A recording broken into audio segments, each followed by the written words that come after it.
Tablo Kitchen. Halika, tikman natin. Masarap na pagkain at kakaibang serbisyo. Yan daw ang dahilan bakit kailangan mong kumain sa restaurant na ito. Madami-dami na rin ang kumain sa kanila. Ang pinuntahan namin ay yung sangay sa BF Homes. Sinasabing walang paradahan, mahal ang mga pagkain at may peking review din daw sa kanila. Habang sa kabilang banda, napakaganda ng lugar. Masarap at madami ang paghahain. At ang pinagmamalaki raw nila ay ang kanilang mga taga-silbi. Kaya naman, nandito tayo ngayon upang bigyan sila ng tapat at brutal na pagsusuri sa kanilang kainan. Halika sa Paranaque! Ito ay matatagpuan lamang sa Kalye ng Aguirre, BF Homes Paranaque, Calacang, Maynila. Mayroong isang lote sa tabi lamang na paradahan nila. Makakadaan ng wheelchair para sa may kasamang persons with disabilities. May alfresco sa labas at may mauupuan para sa mga pipila. Sa pagpasok naman ay mapapansin na napakaganda at maliwalas ang loob nito. Nakabili ng lugar kaya punong-puno. Sa may loob na patio kami pumwesto. Sa banyo naman ay malinis din, parang walang gumamit. Sa kanilang karta ay nakaayos at kumpleto ang rekado. Ang mga serbidor din ay nagmungkahi ng mga masasarap at tinanong kami kung mayroon kaming gagamitin na promosyon o PWD. Gutom na ako. Tikman na natin! Una ay ang pampaganang salt and spice calamari. Mayroon itong maninipis na gayat ng patatas. Tomato. Yung sausawan na kinamatisan ay banayad ang lasa. Sarap nito, Mal. Calamares. Sweet and sour yan. Garlic yata to. Yung limon naman ay maasim-asim. Gusto mo nito? Higit sa 10 makakapal na hiwang pusit. Butter niya hindi maalam. Wala, no? Malutong, di malansa, at di gaano kaalat, masarap ito. Sa halagang 490, 500 para dito. Akin lang, hindi niya tipid sa sauce. may pagkapresyo, ngunit ito ay pasado. Sado yung calamares. Beef salpicaw tayo, sir. Wala ating kanin lang diet ako.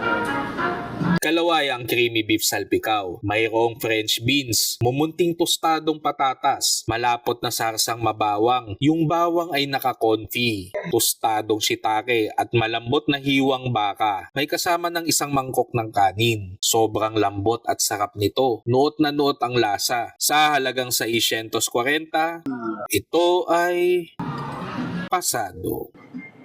Bigat. Bigat, pati plato bigat. Ikatlo ay ang Texas Barbecue Pork Steak na mayroong Cajun na kanin, tostadong maliliit na patatas, minantikilyang gulay, kapiranggot na mais, sausawang Texas Barbecue at ang inihaw na baboy. Sulit na to sa 600.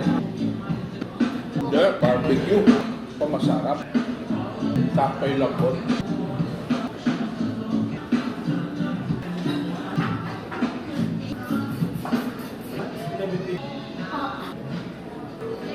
Uy. Yung karne ay kalahating pulgada ang kapal. Sobrang nakakabusog ito. Gusto ko din yung sausawan.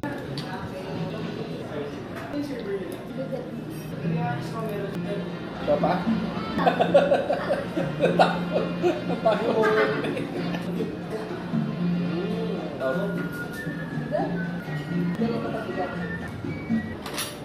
Sa halagang 680,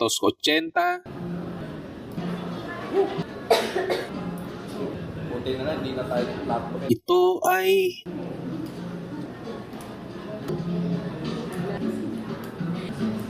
pasado. Ang huli ay ang shrimp scampi. Mayroong pukasyang tinapay sa gilid. Grana padano, yung kesong butil-butil na kasama nito. 2 malalaking dahon ng arugula. Kesong parmesano, itim na libo, capers, sarsa na gawa sa puting bino naman sa pastang fettuccine. At 6 na malalaking pirasong hipon na nakatanggal ang bituka. Lahat ng shrimp niya, deveined. Yung pasta ay al dente. Nakatindi tayo. Maasim ang pinakalasa nito. Uy! Arugula.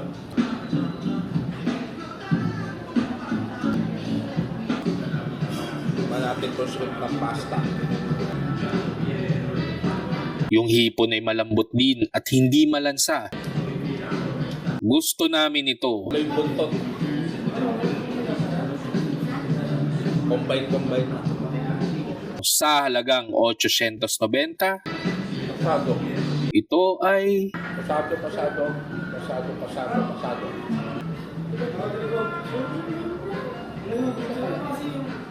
pasado.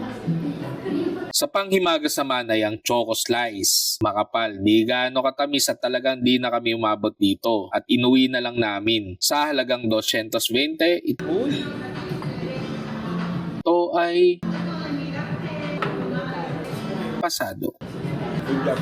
Sa pangkalahatang pagsusuri ng kanilang pagkain, bagamat may kaunting kataasan ng presyo, masasabi kong pambanyaga ang kanilang paghahain. Hindi nila tinipid sa lasa at kalidad, dahilan kung bakit kahit mukhang simple lamang ang kanilang mga potahe ay detalyado at masarap ang bawat lasa. Sa pangkalahatang pagsusuri sa kanilang kainan, totoo ngang hindi lang ang pagkain ang dahilan kung bakit dinadayo ang lugar na ito, kundi pati na rin ang kanilang mga serbidor. Sa bawat kumakain, hinihingi nila ang opinyon at puna, isang katangian na bihira kahit sa ilang fine dining restaurants sa Pilipinas. Napakagaling ng pagsasanay ng kanilang mga tauhan, kaya't sa bawat review sa Google, madalas nababanggit ang pangalan ng kanilang service attendant. Ang mga negatibong review naman ay kadalasang 2 o 3 taon na ang nakalipas. Ramdam mo rin na mga lokal ang sumusuporta at bumubuhay sa kanilang negosyo. Kayo na mismo ang magpunta at isa ito sa mga may re-recommenda kong kainan. Babalik ba kami? Oo naman.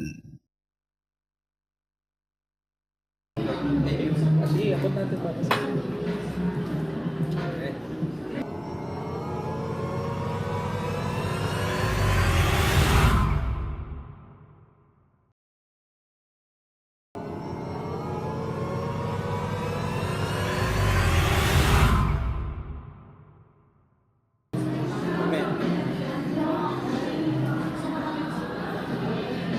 meron kasi kami voucher